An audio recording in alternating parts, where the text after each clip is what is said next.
8ನೇ ತರಗತಿ ಕನ್ನಡ ಗದ್ಯ ಭಾಗ 2 ಸಾರ್ಥಕ ಬದುಕಿನ ಸಾಧಕ LBA ಪ್ರಶ್ನೋತ್ತರಗಳು. ಕೆಳಗಿನ ಪ್ರಶ್ನೆಗಳಿಗೆ ಅಥವಾ ಅಪೂರ್ಣ ಹೇಳಿಕೆಗಳಿಗೆ 4 ಆಯ್ಕೆಗಳನ್ನು ನೀಡಲಾಗಿದೆ. ಅವುಗಳಲ್ಲಿ ಸರಿಯಾದ ಉತ್ತರವನ್ನು ಆರಿಸಿ ಅದರ ಕ್ರಮಾಕ್ಷರದೊಂದಿಗೆ ಬರೆಯಿರಿ. 1. ಯಾವುದೇ ವಸ್ತು, ವ್ಯಕ್ತಿ, ಪ್ರಾಣಿ ಹಾಗೂ ಸ್ಥಳಗಳಿಗಿರುವ ಹೆಸರುಗಳು. ಸರಿಯಾದ ಆಯ್ಕೆ ಎ ವಸ್ತುವಾಚಕ. 2. ನಾಮಪದಗಳಿಗೆ ಬದಲಾಗಿ ಬಳಸುವ ಪದಗಳು. ಸರಿಯಾದ ಆಯ್ಕೆ ಡಿ ಸರ್ವನಾಮ.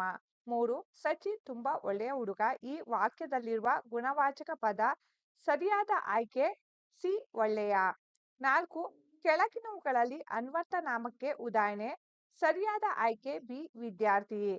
5. ಮಂಕುತಿಮ್ಮನ ಕಗ್ಗವನ್ನು ಬರೆದವರು ಡಿವಿಜಿ. ಈ ಪದ್ಯದಲ್ಲಿ ಮಂಕುತಿಮ್ಮನ ಪದ್ಯದಲ್ಲಿರುವ ವಿಭಕ್ತಿ. ಸರಿಯಾದ ಆಯ್ಕೆ ಡಿ ಷಷ್ಠಿ. 6. ಮೇಧಾವಿ ಪದದ ಅರ್ಥ. ಸರಿಯಾದ ಆಯ್ಕೆ ಬಿ ಬುದ್ಧಿವಂತ. 7. ದಿಕ್ವಾಚಕಕ್ಕೆ ಉದಾಹರಣೆಯಾದ ಪದ. ಸರಿಯಾದ ಆಯ್ಕೆ ಸಿ ದಕ್ಷಿಣ. 8. ಮಧ್ಯಮ ಪುರುಷ ಸರ್ವನಾಮಕ್ಕೆ ಉದಾಹರಣೆ. ಸರಿಯಾದ ಆಯ್ಕೆ ಎ ನೀನು. ಮುಖ್ಯ ಪ್ರಶ್ನೆ 2. ಕೆಳಗಿನವುಗಳಲ್ಲಿ ಮೊದಲೆರಡು ಪದಗಳಿಗಿರುವ ಸಂಬಂಧದಂತೆ ಮೂರನೇ ಪದಕ್ಕೆ ಸರಿಹೊಂದುವ ಸಂಬಂಧಿ ಪದವನ್ನು ಬರೆಯಿರಿ. 9. ನದಿ ರೂಢನಾಮ, ಗಣೇಶ ಅಂಕಿತನಾಮ. 10. ಅಷ್ಟು ಪರಿಮಾಣವಾಚಕ, ಅಂತಹುದು ಪ್ರಕಾರವಾಚಕ. 11. ನಾನು ಉತ್ತಮ ಪುರುಷ ಸರ್ವನಾಮ, ಅವನು ಪ್ರಥಮ ಪುರುಷ ಸರ್ವನಾಮ. 12. ಯಾವುದು ಪ್ರಶ್ನಾರ್ಥಕ ಸರ್ವನಾಮ, ತಾವು ಆತ್ಮಾರ್ಥಕ ಸರ್ವನಾಮ. 13. 5 ಸಂಖ್ಯಾವಾಚಕ, ಐದನೆಯ ಸಂಖ್ಯೆಯವಾಚಕ. 14. ಬಿಳಿದರ ಭಾವ ಬಿಳುಪು, ಆಡುವುದರ ಭಾವ ಆಟ.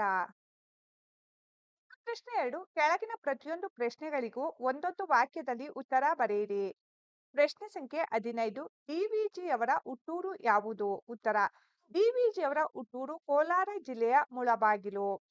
ಪ್ರಶ್ನೆ 16. ಡಿವಿಜಿ ಅವರ ಮನಸ್ಸಿನ ಮೇಲೆ ಪ್ರಭಾವ ಬೀರಿದವರು ಯಾರು? ಉತ್ತರ. ಡಿವಿಜಿ ಅವರ ಮನಸ್ಸಿನ ಮೇಲೆ ಅವರ ಅಜ್ಜಿ ಸಾಕಮ್ಮ ಮತ್ತು ಅವರ ಸೋದರಮಾವ ತಿಮ್ಮಪ್ಪ ಅವರು ಪ್ರಭಾವ ಬೀರಿದರು. ಪ್ರಶ್ನೆ 17. ಡಿವಿಜಿ ಅವರನ್ನು ವಿದ್ಯಾಭ್ಯಾಸಕ್ಕಾಗಿ ಬೆಂಗಳೂರಿಗೆ ಕಳುಹಿಸಿದವರು ಯಾರು? ಉತ್ತರ. ಡಿವಿಜಿ ಅವರನ್ನು ವಿದ್ಯಾಭ್ಯಾಸಕ್ಕಾಗಿ ಬೆಂಗಳೂರಿಗೆ ಕಳುಹಿಸಿದವರು ರಸೂಲ್ ಖಾನ್. ಪ್ರಶ್ನೆ 18. ವಿಶ್ವೇಶ್ವರಯ್ಯ ಅವರು ಮೈಸೂರು ಸರ್ಕಾರದಲ್ಲಿ ಅಲಂಕರಿಸಿದ ಹುದ್ದೆ ಯಾವುದು? ಉತ್ತರ. ವಿಶ್ವೇಶ್ ಅವರು ಮೈಸೂರು ಸರ್ಕಾರದಲ್ಲಿ ದಿವಾನ್ ಹುದ್ದೆಯನ್ನು ಅಲಂಕರಿಸಿದ್ದರು. ಪ್ರಶ್ನೆ 19. ಡಿವಿಜಿ ಅವರು ಸ್ಥಾಪಿಸಿದ ಸಂಸ್ಥೆ ಯಾವುದು? ಉತ್ತರ. ಡಿವಿಜಿ ಅವರು ಸ್ಥಾಪಿಸಿದ ಸಂಸ್ಥೆ ಗೋಖಲೆ ಸಾರ್ವಜನಿಕ ಸಂಸ್ಥೆ. ಪ್ರಶ್ನೆ 20. ಡಿವಿಜಿ ಅವರ ತಂದೆ ತಾಯಿಯರ ಹೆಸರೇನು? ಉತ್ತರ. ಡಿವಿಜಿ ಅವರ ತಂದೆಯ ಹೆಸರು ವೆಂಕಟರಮಣಯ್ಯ ಮತ್ತು ತಾಯಿಯ ಹೆಸರು ಅಲಮೇಲಮ್ಮ.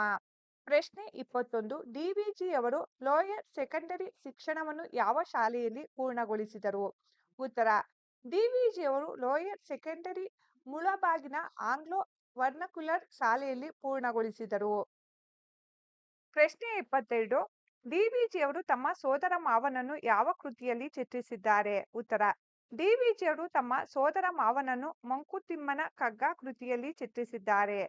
ಪ್ರಶ್ನೆ 23. ಡಿವಿಜಿ ಅವರಿಗೆ ಯಾರ ಜೊತೆ ಕೆಲಸ ಮಾಡಿದ್ದು ಹೆಮ್ಮೆ ಎನಿಸುತ್ತಿತ್ತು? ಉತ್ತರ. ಡಿವಿಜಿ ಅವರಿಗೆ ಸರ್ ಎಂ ವಿಶ್ವೇಶ್ವರಯ್ಯನವರ ಜೊತೆ ಕೆಲಸ ಮಾಡಿದ್ದು ಹೆಮ್ಮೆ ಎನಿಸುತ್ತಿತ್ತು. ಪ್ರಶ್ನೆ 24. ಕನ್ನಡ ಸಾರಸ್ವತ ಲೋಕದ ಭೀಷ್ಮ ಎಂದು ಯಾರನ್ನು ಕರೆಯುವರು? ಉತ್ತರ. ಕನ್ನಡದ ಸಾರಸ್ವತ ಲೋಕದ ಭೀಷ್ಮ ಎಂದು ಡಿ.ವಿ. ಗುಂಡಪ್ಪ ಅಂದರೆ ಡಿವಿಜಿ ಅವರನ್ನೇ ಕರೆಯುವರು. ಪ್ರಶ್ನೆ 3. ಕೆಳಗಿನ ಪ್ರಶ್ನೆಗಳಿಗೆ 3 ಅಥವಾ 4 ವಾಕ್ಯಗಳಲ್ಲಿ ಉತ್ತರ ಬರೆಯಿರಿ. ಪ್ರಶ್ನೆ 25. ರಸೂಲ್ ಖಾನ್ ಅವರು ಡಿವಿಜಿಯವರ ವಿದ್ಯಾಭ್ಯಾಸಕ್ಕಾಗಿ ಮಾಡಿದ ಸಹಾಯವೇನು? ಉತ್ತರ. ರಸೂಲ್ ಖಾನ್ ಅವರು ಡಿವಿಜಿಯವರನ್ನು ತಮ್ಮ ಜಟಕಾ ಬಂಡಿಯಲ್ಲಿ ಕೂಡಿಸಿಕೊಂಡು ಬೋರಿಂಗ್ ಪೇಟೆಗೆ ಕರೆದುಕೊಂಡು ಹೋದರು, ಅಂದರೆ ಬಂಗಾರಪೇಟೆಗೆ. ಅಲ್ಲಿ ಬೆಂಗಳೂರಿಗೆ ರೈಲು ಟಿಕೆಟ್ ಕೊಡಿಸಿ ಅವರನ್ನು ರೈಲಿನಲ್ಲಿ ಕೂರಿಸಿದರು. ಅಷ್ಟೇ ಅಲ್ಲದೆ ಅವರ ಕೈ ಖರ್ಚಿಗೆಂದು 1 ರೂಪಾಯಿಯನ್ನು ನೀಡಿದರು. ಈ ಮೂಲಕ ರಸೂಲ್ ಖಾನ್ ಡಿವಿಜಿಯವರ ವಿದ್ಯಾಭ್ಯಾಸಕ್ಕೆ ನೆರವಾದರು. ಪ್ರಶ್ನೆ 26. ವಿಶ್ವೇಶ್ವರಯ್ಯ ಅವರು ತಮ್ಮ ಕಾರ್ಯದರ್ಶಿಗೆ ಏನು ಹೇಳಿದರು? ಉತ್ತರ. ಡಿವಿಜಿಯವರು ತಮಗೆ ನೀಡಿದ ಸಂಭಾವನೆಯ ಹಣವನ್ನು ಹಿಂದಿರುಗಿಸಿದಾಗ ವಿಶ್ವೇಶ್ವರಯ್ಯ ಅವರು ತಮ್ಮ ಕಾರ್ಯದರ್ಶಿಗೆ ಹೀಗೆ ಹೇಳಿದರು. ಈ ಮನುಷ್ಯನ ರೀತಿಯೇ ಬೇರೆ.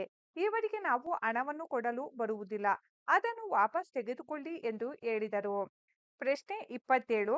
ಡಿವಿಜಿಯವರು ಏಕೆ ಸಂಭಾವನೆಯನ್ನು ಪಡೆಯಲಿಲ್ಲ? ಉತ್ತರ: ಪತ್ರಕರ್ತರಿಗೆ ಓಡಾಟದ ಖರ್ಚನ್ನು ಪತ್ರಿಕೆಯವರೇ ನೀಡಬೇಕು ಎಂಬುದು ಡಿವಿಜಿಯವರ ನಿಲುವಾಗಿತ್ತು. ದಸರಾ ವರದಿ ಮಾಡುವುದು ರಾಜ್ಯದ ಕೆಲಸ ಮತ್ತು ನಾಡಿನ ದಿಗ್ಗಜರಾದ ವಿಶ್ವೇಶ್ವರಯ್ಯನವರ ಜೊತೆ ಕೆಲಸ ಮಾಡುವುದು ನಮಗೊಂದು ಹೆಮ್ಮೆ ಎಂದು ಅವರು ಭಾವಿಸಿದರು. ಅಂತಹ ಗೌರವದ ಕೆಲಸಕ್ಕೆ ಸಂಭಾವನೆ ಪಡೆಯುವುದು ಸರಿಯಲ್ಲ ಎಂದು ಅವರು ಅದನ್ನು ನಿರಾಕರಿಸಿದರು. ಪ್ರಶ್ನೆ 28. ಡಿವಿಜಿಯವರ ಶ್ರೀಮತಿಯವರು ಬಂಧುಗಳ ಮನೆಯಲ್ಲಿ ನಡೆದ ಉತ್ಸವಕ್ಕೆ ಏಕೆ ಹೋಗಿರಲಿಲ್ಲ? ಉತ್ತರ: ಡಿವಿಜಿಯವರ ಶ್ರೀಮತಿಯವರ ಬಳಿ ಇದ್ದದ್ದು ಒಂದೇ ಸೀರೆ. ಅದು ಕೂಡ ಒಂದೆರಡು ಕಡೆ ಹರಿದು ಹೋಗಿತ್ತು. ಅಂತಹ ಹರಿದ ಸೀರೆಯನ್ನು ಉಟ್ಟುಕೊಂಡು ಹೋದರೆ 4 ಜನರ ಮುಂದೆ ತನ್ನ ಗಂಡನ ಗೌರವಕ್ಕೆ ಧಕ್ಕೆ ಬರಬಹುದು ಎಂದು ಅವರು ಭಾವಿಸಿ ಬಂಧುಗಳ ಮನೆಯ ಉತ್ಸವಕ್ಕೆ ಹೋಗಲಿಲ್ಲ. ಪ್ರಶ್ನೆ 29. ಎಲ್ಲರೊಳಗೊಂದಾಗಿ ಬಾಳುವ ಬಗೆಯನ್ನು ಡಿವಿಜಿ ಹೇಗೆ ಚಿತ್ರಿಸಿದ್ದಾರೆ? ಉತ್ತರ: ಮನುಷ್ಯನು ಬೆಟ್ಟದ ಅಡಿಯ ಹುಲ್ಲಿನಂತೆ ನಮ್ರತೆಯಿಂದ ಇರಬೇಕು. ಮಲ್ಲಿಗೆಯಂತೆ ಸದಾ ಸದ್ಗುಣಗಳ ಸುಗಂಧವನ್ನು ಹರಡಬೇಕು. ಕಷ್ಟಗಳು ಬಂದಾಗ ಕಲ್ಲಿನಂತೆ ತಾಳ್ಮೆಯಿಂದ ಸಹಿಸಿಕೊಳ್ಳಬೇಕು. ದೀನ ದಲಿತರಿಗೆ ಸಹಾಯ ಮಾಡುವಾಗ ಬೆಲ್ಲ ಸಕ್ಕರೆಯಂತೆ ಸಿಹಿಯಾಗಿ ಬೆರೆಯಬೇಕು. ಅಹಂಕಾರ ಬಿಟ್ಟು ಎಲ್ಲರೊಂದಿಗೆ ಒಂದಾಗಿ ಬಾಳಬೇಕು ಎಂದು ಡಿವಿಜಿ ಚಿತ್ರಿಸಿದ್ದಾರೆ. ಪ್ರಶ್ನೆ 30. ಡಿವಿಜಿಯವರು ಮಾತು ಬಿಟ್ಟಾಗ ರಂಗನಾಥ ರಾಯರು ಏನು ಮಾಡಿದರು? ಉತ್ತರ: ಡಿವಿಜಿಯವರು ಮಾತು ಬಿಟ್ಟಾಗ ರಂಗನಾಥ ರಾಯರು ಬಹಳ ಕಳವಳಗೊಂಡರು. ತಮ್ಮ ಆಪ್ತರ ಮುಂದೆ ಈ ವಿಷಯವನ್ನು ಹೇಳಿಕೊಂಡು ನೋವು ಪಟ್ಟರು. ತಮ್ಮಿಂದ ಏನೂ ತಪ್ಪಾಗಿಲ್ಲ ಎಂದು ಸಮರ್ಥಿಸಿಕೊಂಡರಲ್ಲದೆ, ಸ್ನೇಹ ಮತ್ತೆ ಬೆಸೆಯಲು ಅವರಿವರ ಮೂಲಕ ಪ್ರಯತ್ನಗಳನ್ನು ಕೂಡ ಮಾಡಿದರು. ಮುಖ್ಯ ಪ್ರಶ್ನೆ 5. ಕೆಳಗಿನ ಕವಿಗಳ ಅಥವಾ ಸಾಹಿತಿಗಳ ಜನ್ಮಸ್ಥಳ, ಕಾಲ, ಕೃತಿ ಮತ್ತು ಬಿರುದು ಅಥವಾ ಪ್ರಶಸ್ತಿಗಳನ್ನು ಕುರಿತು ವಾಕ್ಯ ರೂಪದಲ್ಲಿ ಬರೆಯಿರಿ. ಕೃತಿಕಾರರ ಪರಿಚಯ: ಡಾಕ್ಟರ್ ಎನ್.ಎಸ್. ಲಕ್ಷ್ಮೀನಾರಾಯಣ ಭಟ್ಟ. ಕನ್ನಡದ ಪ್ರಸಿದ್ಧ ವಿದ್ವಾಂಸರು ಹಾಗೂ ಸುಗಮ ಸಂಗೀತ ಕ್ಷೇತ್ರದ ದಿಗ್ಗಜರಾದ ಡಾಕ್ಟರ್ ಎನ್.ಎಸ್. ಲಕ್ಷ್ಮೀನಾರಾಯಣ ಭಟ್ಟ ಅವರು 1836ರ ಅಕ್ಟೋಬರ್ 29ರಂದು ಶಿವಮೊಗ್ಗದಲ್ಲಿ ಜನಿಸಿದರು. ಇವರು ಕನ್ನಡ ಸಾಹಿತ್ಯ ಲೋಕಕ್ಕೆ ಅಪಾರ ಕೊಡುಗೆ ನೀಡಿದ್ದು, ಪ್ರಮುಖವಾಗಿ ದೀಪಿಕಾ, ಭಾವಸಂಗಮ, ಬಂದೇ ಬರುತ್ತದೆ ಕಾಲ, ಬಾರೋ ವಸಂತ, ಅಭಿನಂದನ, ಭಾವೋತ್ಸವ, ಪ್ರೇಮಧಾರೆ, ನಂದನ, ಕನ್ನಡಿ, ನವಿಲುಗರಿ, ಕಿಶೋರಿ, ಸಾಹಿತ್ಯ ರತ್ನ ಸಂಪುಟ ಮುಂತಾದ ಕೃತಿಗಳನ್ನು ರಚಿಸಿದ್ದಾರೆ. ಇವರ ಸಾಹಿತ್ಯ ಸೇವೆಗಾಗಿ ರಾಜ್ಯ ಸಾಹಿತ್ಯ ಅಕಾಡೆಮಿ ಪ್ರಶಸ್ತಿ, ಶಿವರಾಮ ಕಾರಂತ ಪ್ರಶಸ್ತಿ, ರಾಜ್ಯೋತ್ಸವ ಪ್ರಶಸ್ತಿ, ಮಾಸ್ತಿ ಪ್ರಶಸ್ತಿ, ಆಳ್ವಾಸ್ ನುಡಿಸಿರಿ ಪ್ರಶಸ್ತಿ ಮತ್ತು ಆರ್ಯಭಟ ಪ್ರಶಸ್ತಿಗಳು ಲಭಿಸಿವೆ. ಮುಖ್ಯ ಪ್ರಶ್ನೆ 5. ಕೆಳಗಿನ ವಾಕ್ಯ ಅಥವಾ ಹೇಳಿಕೆಗಳಿಗೆ ಸಂದರ್ಭ ಮತ್ತು ಸ್ವಾರಸ್ಯಗಳನ್ನು ಬರೆಯಿರಿ. ವಾಕ್ಯ 32. ಏನು ಬಂದಿರಿ ಗುಂಡಪ್ಪ? ಆಯ್ಕೆ: ಈ ವಾಕ್ಯವನ್ನು ಡಾಕ್ಟರ್ ಎನ್.ಎಸ್. ಲಕ್ಷ್ಮೀನಾರಾಯಣ ಭಟ್ಟ ಅವರು ರಚಿಸಿರುವ ಸಾಹಿತ್ಯ ರತ್ನ ಸಂಪುಟ ಎಂಬ ಕೃತಿಯಿಂದ ಆರಿಸಲಾದ ಸಾರ್ಥಕ ಬದುಕಿನ ಸಾಧಕ ಎಂಬ ಗದ್ಯ ಭಾಗದಿಂದ ಆರಿಸಲಾಗಿದೆ. ಸಂದರ್ಭ: ಡಿವಿಜಿಯವರು ದಸರಾ ಸಂಭಾವನೆಯನ್ನು ಹಿಂದಿರುಗಿಸಲು ವಿಶ್ವೇಶ್ವರಯ್ಯನವರ ಬಳಿ ಬಂದಾಗ ವಿಶ್ವೇಶ್ವರಯ್ಯನವರು ಡಿವಿಜಿಯವರಿಗೆ ಈ ಮಾತನ್ನು ಹೇಳುತ್ತಾರೆ. ಸ್ವಾರಸ್ಯ: ವಿಶ್ವೇಶ್ವರಯ್ಯನವರು ರಾಜ್ಯದ ಅತಿ ದೊಡ್ಡ ಹುದ್ದೆಯಲ್ಲಿದ್ದರೂ ತಮ್ಮನ್ನು ನೋಡಲು ಬಂದ ಕಿರಿಯರನ್ನು ಪ್ರೀತಿ ಮತ್ತು ಗೌರವದಿಂದ ಮಾತನಾಡಿಸುವ ರೀತಿ ಇಲ್ಲಿ ಸ್ವಾರಸ್ಯಪೂರ್ಣವಾಗಿ ವ್ಯಕ್ತಗೊಂಡಿದೆ. ವಾಕ್ಯ 33. ನೀನು ಉತ್ಸವಕ್ಕೆ ಹೋಗುವುದಿಲ್ಲವೇ? ಆಯ್ಕೆ: ಈ ವಾಕ್ಯವನ್ನು ಡಾಕ್ಟರ್ ಎನ್.ಎಸ್. ಲಕ್ಷ್ಮೀನಾರಾಯಣ ಭಟ್ಟ ಅವರು ರಚಿಸಿರುವ ಸಾಹಿತ್ಯ ರತ್ನ ಸಂಪುಟ ಎಂಬ ಕೃತಿಯಿಂದ ಆರಿಸಲಾದ ಸಾರ್ಥಕ ಬದುಕಿನ ಸಾಧಕ ಎಂಬ ಗದ್ಯ ಭಾಗದಿಂದ ಆರಿಸಲಾಗಿದೆ. ಸಂದರ್ಭ: ಬಂಧುಗಳ ಮನೆಯ ಉತ್ಸವಕ್ಕೆ ತಮ್ಮ ಪತ್ನಿ ಹೋಗದಿರುವುದನ್ನು ಕಂಡು ಡಿವಿಜಿಯವರು ಅಸಮಾಧಾನದಿಂದ ಹೀಗೆ ಹೇಳುತ್ತಾರೆ. ಸ್ವಾರಸ್ಯ: ಡಿವಿಜಿಯವರು ಸಂಬಂಧಗಳಿಗೆ ಮತ್ತು ಬಾಂಧವ್ಯಕ್ಕೆ ಹೆಚ್ಚಿನ ಮಹತ್ವ ನೀಡುತ್ತಿದ್ದರು ಎಂಬ ವಿಚಾರ ಇಲ್ಲಿ ಸ್ವಾರಸ್ಯಪೂರ್ಣವಾಗಿ ಮೂಡಿಬಂದಿದೆ. ವಾಕ್ಯ 34. ನನ್ನ ಹತ್ತಿರ ಇರುವುದು ಇದೊಂದೇ ಸೀರೆ. ಆಯ್ಕೆ: ಈ ವಾಕ್ಯವನ್ನು ಡಾಕ್ಟರ್ ಎನ್.ಎಸ್. ಲಕ್ಷ್ಮೀನಾರಾಯಣ ಭಟ್ಟ ಅವರು ರಚಿಸಿರುವ ಸಾಹಿತ್ಯ ರತ್ನ ಸಂಪುಟ ಎಂಬ ಕೃತಿಯಿಂದ ಆರಿಸಲಾದ ಸಾರ್ಥಕ ಬದುಕಿನ ಸಾಧಕ ಎಂಬ ಗದ್ಯ ಭಾಗದಿಂದ ಆರಿಸಲಾಗಿದೆ. ಸಂದರ್ಭ: ಡಿವಿಜಿ ಅವರು ನೀನು ಉತ್ಸವಕ್ಕೆ ಬಂಧುಗಳ ಮನೆಗೆ ಹೋಗಲೇಬೇಕು ಎಂದು ಪತ್ನಿಯನ್ನು ಒತ್ತಾಯಪಡಿಸಿದಾಗ ಪತ್ನಿ ತಾವು ಹೋಗದಿರುವುದಕ್ಕೆ ಕಾರಣವನ್ನು ತಿಳಿಸುತ್ತಾ ಈ ಮಾತನ್ನು ಹೇಳುತ್ತಾರೆ. ಸ್ವಾರಸ್ಯ: ಡಿವಿಜಿಯವರ ಅಂದಿನ ಆರ್ಥಿಕ ಪರಿಸ್ಥಿತಿ, ಬಡತನ ಹಾಗೂ ಅವರ ಶ್ರೀಮತಿಯವರ ದೊಡ್ಡ ಗುಣ ಮತ್ತು ಗಂಡನ ಗೌರವವನ್ನು ಕಾಪಾಡುವ ಸಂಸ್ಕಾರ ಇಲ್ಲಿ ವ್ಯಕ್ತಗೊಂಡಿದೆ. ವಾಕ್ಯ 35 ಒಲಿ ನಿನ್ನ ತುಟಿಗಳನ್ನು ಮಂಕುತಿಮ್ಮ. ಆಯ್ಕೆ. ಈ ವಾಕ್ಯವನ್ನು ಡಾಕ್ಟರ್ ಎನ್.ಎಸ್. ಲಕ್ಷ್ಮೀನಾರಾಯಣ ಭಟ್ಟ ಅವರು ರಚಿಸಿರುವ ಸಾಹಿತ್ಯ ರತ್ನ ಸಂಪುಟ ಎಂಬ ಕೃತಿಯಿಂದ ಆರಿಸಲಾದ ಸಾರ್ಥಕ ಬದುಕಿನ ಸಾಧಕ ಎಂಬ ಗದ್ಯಭಾಗದಿಂದ ಆರಿಸಲಾಗಿದೆ. ಸಂದರ್ಭ. ಮನುಷ್ಯ ತಾನು ಮಾಡಿದ ಸಣ್ಣ ಪುಟ್ಟ ಉಪಕಾರಗಳನ್ನು ದೊಡ್ಡದಾಗಿ ಎಲ್ಲರಿಗೂ ಹೇಳಿಕೊಂಡು ಆತ್ಮ ಪ್ರಶಂಸೆ ಮಾಡಿಕೊಳ್ಳುವುದು ಒಳ್ಳೆಯದಲ್ಲ ಎಂದು ತಿಳಿಸುವಾಗ ಕವಿ ಈ ಮಾತನ್ನು ಹೇಳಿದ್ದಾರೆ. ಸ್ವಾರಸ್ಯ. ತಮಗೆ ಆಹಾರ ನೀಡುವ ಸಸ್ಯಗಳು ತಮ್ಮ ಉಪಕಾರದ ಬಗ್ಗೆ ಎಂದು ಹೇಳುವುದಿಲ್ಲ. ಜಗತ್ತಿಗೆ ಬೆಳಕನ್ನು ಕೊಡುವ ಸೂರ್ಯ ಚಂದ್ರರು ತಾವು ಬೆಳಕು ಕೊಡುತ್ತೇವೆ ಎಂದು ಹೇಳುವುದಿಲ್ಲ. ಆದ್ದರಿಂದ ತಾವು ಮಾಡಿದ ಉಪಕಾರವನ್ನು ಹೇಳಿಕೊಳ್ಳಬಾರದು, ಜಂಬ ಕೊಚ್ಚಿಕೊಳ್ಳಬಾರದು ಎಂಬುದು ಇಲ್ಲಿನ ಸ್ವಾರಸ್ಯ. ವಾಕ್ಯ 36 ಬೆಲ್ಲ ಸಕ್ಕರೆಯಾಗು ದೀನ ದುರ್ಬಲರಿಗೆ. ಆಯ್ಕೆ. ಈ ವಾಕ್ಯವನ್ನು ಡಾಕ್ಟರ್ ಎನ್.ಎಸ್. ಲಕ್ಷ್ಮೀನಾರಾಯಣ ಭಟ್ಟ ಅವರು ರಚಿಸಿರುವ ಸಾಹಿತ್ಯ ರತ್ನ ಸಂಪುಟ ಎಂಬ ಕೃತಿಯಿಂದ ಆರಿಸಲಾದ ಸಾರ್ಥಕ ಬದುಕಿನ ಸಾಧಕ ಎಂಬ ಗದ್ಯ ಭಾಗದಿಂದ ಆರಿಸಲಾಗಿದೆ. ಸಂದರ್ಭ. ಮನುಷ್ಯ ಹೇಗೆ ಬದುಕಿ ಬಾಳಬೇಕೆಂಬುದನ್ನು ತಿಳಿಸುವಾಗ ಕವಿ ಈ ಮಾತನ್ನು ಹೇಳಿದ್ದಾರೆ. ಸ್ವಾರಸ್ಯ.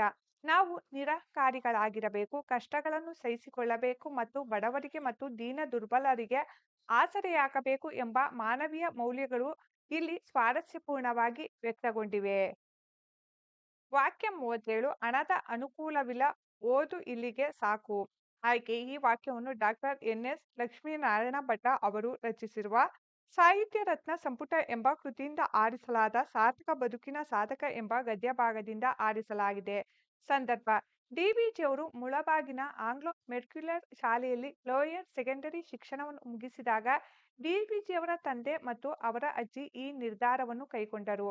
ಸ್ವಾರಸ್ಯ. ಅಂದಿನ ಕಾಲದಲ್ಲಿ ಸಾಮಾಜಿಕ ಪರಿಸ್ಥಿತಿ, ಡಿ.ವಿ.ಜಿಯವರ ಮನೆಯಲ್ಲಿದ್ದ ಬಡತನ ಹಾಗೂ ವಿದ್ಯೆಯ ಮಹತ್ವ ಇಲ್ಲಿ ವ್ಯಕ್ತಗೊಂಡಿದೆ. ವಾಕ್ಯ 38 ಚೆಕ್ಕುಗಳು ಬ್ಯಾಂಕಿನ ಮೆಟ್ಟಿಲನ್ನು ಹತ್ತಿದ್ದರೆ ತಾನೇ. ಆಯ್ಕೆ. ಈ ವಾಕ್ಯವನ್ನು ಡಾಕ್ಟರ್ ಎನ್.ಎಸ್. ಲಕ್ಷ್ಮೀನಾರಾಯಣ ಭಟ್ಟ ಅವರು ರಚಿಸಿರುವ ಸಾಹಿತ್ಯ ರತ್ನ ಸಂಪುಟ ಎಂಬ ಕೃತಿಯಿಂದ ಆರಿಸಲಾದ ಸಾರ್ಥಕ ಬದುಕಿನ ಸಾಧಕ ಎಂಬ ಗದ್ಯ ಭಾಗದಿಂದ ಆರಿಸಲಾಗಿದೆ. ಸಂದರ್ಭ. ವಿಶ್ವೇಶ್ವರಯ್ಯನವರು ತಮ್ಮ ರಾಜ್ಯ ಕಾರ್ಯದಲ್ಲಿ ಸಹಾಯ ಮಾಡಿದ ಡಿ.ವಿ.ಜಿಯವರಿಗೆ ಸಂಭಾವನೆಗಾಗಿ ಚೆಕ್ಕುಗಳನ್ನು ಕೊಡುತ್ತಿದ್ದರು. ಆ ಚೆಕ್ಕುಗಳು ಏನಾದವು ಎಂದು ತಿಳಿಸುವಾಗ ಲೇಖಕರು ಈ ಮಾತನ್ನು ಹೇಳುತ್ತಾರೆ. ಸ್ವಾರಸ್ಯ. ಡಿ.ವಿ.ಜಿಯವರು ವಿಶ್ವೇಶ್ವರಯ್ಯನವರು ನೀಡಿದ ಚೆಕ್ಕುಗಳನ್ನು ಬ್ಯಾಂಕಿಗೆ ಹಾಕಿ ಹಣ ಪಡೆಯಲಿಲ್ಲ. ರಾಜ್ಯಕ್ಕೆ ಉಚಿತ ಸೇವೆ ಮಾಡಿ ಪ್ರಾಮಾಣಿಕತೆ ಮೆರೆದರು. ಡಿ.ವಿ.ಜಿಯವರ ನಿಸ್ವಾರ್ಥ ಸೇವೆ ಇಲ್ಲಿ ವ್ಯಕ್ತಗೊಂಡಿದೆ.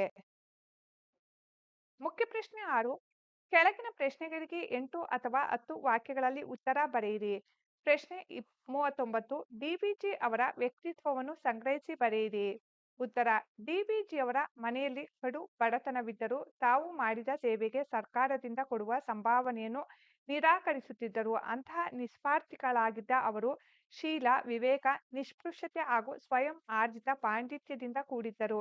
ಜೊತೆಗೆ ಅವರಿಗಿದ್ದ ಸಾರ್ವಜನಿಕ ಹಿತಾಸಕ್ತಿಗಳ ಬಲದಿಂದ ಸತ್ವಶಾಲಿ ವ್ಯಕ್ತಿತ್ವವನ್ನು ರೂಪಿಸಿಕೊಂಡಿದ್ದರು. ಕನ್ನಡ ಸಾಹಿತ್ಯ ಲೋಕದಲ್ಲಿ ಅವರದು ಹೋಲಿಕೆ ಇಲ್ಲದ ಅಪೂರ್ವ ವ್ಯಕ್ತಿತ್ವ. ಇತರ ಸಾಹಿತಿಗಳಂತೆ ಅವರು ಸಾಹಿತಿ ಮಾತ್ರರಾಗಿರಲಿಲ್ಲ. ಹೆಸರಾಂತ ಪತ್ರಿಕೋದ್ಯಮಿಗಳಾಗಿದ್ದರು, ಹಿರಿಯ ವೇದಾಂತಿಗಳಾಗಿದ್ದರು ಹಾಗೂ ರಾಜ್ಯಶಾಸ್ತ್ರದಲ್ಲಿ ಆಳವಾದ ತಿಳುವಳಿಕೆ ಉಳ್ಳವರಾಗಿದ್ದರು. ಸಾರ್ವಜನಿಕ ಜೀವನಕ್ಕೆ ಸಂಬಂಧಿಸಿದ ಎಲ್ಲಾ ವಿಚಾರಗಳ ಮಂಥನಕ್ಕಾಗಿ ಗೋಖಲೆ ಸಾರ್ವಜನಿಕ ಸಂಸ್ಥೆಯಂಥ ಪ್ರಸಿದ್ಧ ಸಂಸ್ಥೆಯನ್ನು ಕಟ್ಟಿದರು. ಒಟ್ಟಾರೆಯಾಗಿ ಡಿ.ವಿ.ಜಿ ಅವರು ಒಬ್ಬ ಮಹಾನ್ ಧೀಮಂತ ವ್ಯಕ್ತಿಯಾಗಿದ್ದರು. ಪ್ರಶ್ನೆ 40 ಡಿ.ವಿ.ಜಿ ಮತ್ತು ಅವರ ಶ್ರೀಮತಿಯವರ ನಡುವೆ ನಡೆದ ಸಂಭಾಷಣೆಯನ್ನು ಬರೆಯಿರಿ. ಉತ್ತರ. ಒಮ್ಮೆ ಡಿ.ವಿ.ಜಿ ಅವರ ಬಂಧುಗಳ ಮನೆಯಲ್ಲಿ ಒಂದು ಉತ್ಸವ ನಡೆಯುತ್ತಿತ್ತು. ಡಿ.ವಿ.ಜಿಯವರು ಹೋಗಲು ಸಾಧ್ಯವಾಗದೆ ಮಕ್ಕಳನ್ನು ಕಳುಹಿಸಿದರು. ಪತ್ನಿ ಮನೆಯಲ್ಲೇ ಇದ್ದರು. ಡಿ.ವಿ.ಜಿ ಅಸಮಾಧಾನದಿಂದ ನೀನು ಉತ್ಸವಕ್ಕೆ ಹೋಗುವುದಿಲ್ಲವೇ ಎಂದು ಕೇಳಿದಾಗ ಪತ್ನಿ ಇಲ್ಲ ಎಂದರು. ಡಿ.ವಿ.ಜಿ ಕಾರಣ ಕೇಳಿದಾಗ ಮಕ್ಕಳನ್ನು ಕರೆಸಿದ್ದೇನಲ್ಲ ಎಂದು ಪತ್ನಿ ಉತ್ತರಿಸಿದರು. ಡಿ.ವಿ.ಜಿ ಒತ್ತಾಯಿಸಿ ನಾನು ಮನೆಯಲ್ಲಿ ಇರುತ್ತೇನೆ, ನೀನು ಹೋಗಿ ಬಾ ಎಂದಾಗ ಪತ್ನಿ ಅಸಲಿ ಕಾರಣ ಬಿಚ್ಚಿಟ್ಟರು. ನನ್ನ ಹತ್ತಿರ ಇರುವುದು ಇದೊಂದೇ ಸೀರೆ, ಅದು ಒಂದೆರಡು ಕಡೆ ಹರಿದಿದೆ. ಇಂತಹ ಬಟ್ಟೆಯಲ್ಲಿ ನಾನು ಹೊರಗೆ ಕಾಣಿಸಿಕೊಂಡರೆ ಜನ ನಿಮ್ಮನ್ನು ಆಡಿಕೊಳ್ಳುವುದಿಲ್ಲವೇ? ಬಂಧುಗಳ ಮನೆಗೆ ಹೋಗುವುದು ಅಷ್ಟು ಮುಖ್ಯವೋ? ನಿಮ್ಮ ಮರ್ಯಾದೆಗೆ ಚ್ಯುತಿ ಬಾರದಂತೆ ನಡೆದುಕೊಳ್ಳುವುದೇ ಅಷ್ಟೇ ಮುಖ್ಯ ಎಂದು ಹೇಳಿದರು. ಈ ಸಂಭಾಷಣೆ ಅವರ ಬಡತನ ಮತ್ತು ಉದಾತ್ತ ಗುಣವನ್ನು ತೋರಿಸುತ್ತದೆ. ಪ್ರಶ್ನೆ 41. ವಿಶ್ವೇಶ್ವರಯ್ಯ ಮತ್ತು ಡಿವಿಜಿಯವರ ನಡುವೆ ನಡೆದ ಸಂಭಾಷಣೆಯನ್ನು ಬರೆಯಿರಿ. ಉತ್ತರ. ಡಿವಿಜಿಯವರು ಯುವ ಪತ್ರಕರ್ತರಾಗಿದ್ದಾಗ ದಸರಾ ಉತ್ಸವದ ವರದಿಯನ್ನು ಅತ್ಯುತ್ತಮವಾಗಿ ಮಾಡಿದ್ದರು. ಅದಕ್ಕಾಗಿ ಸರ್ಕಾರದಿಂದ ಬಂದ ಸಂಭಾವನೆಯ ಹಣವನ್ನು ತೆಗೆದುಕೊಂಡು ಅವರು ವಿಶ್ವೇಶ್ವರಯ್ಯನವರ ಬಳಿ ಬಂದರು.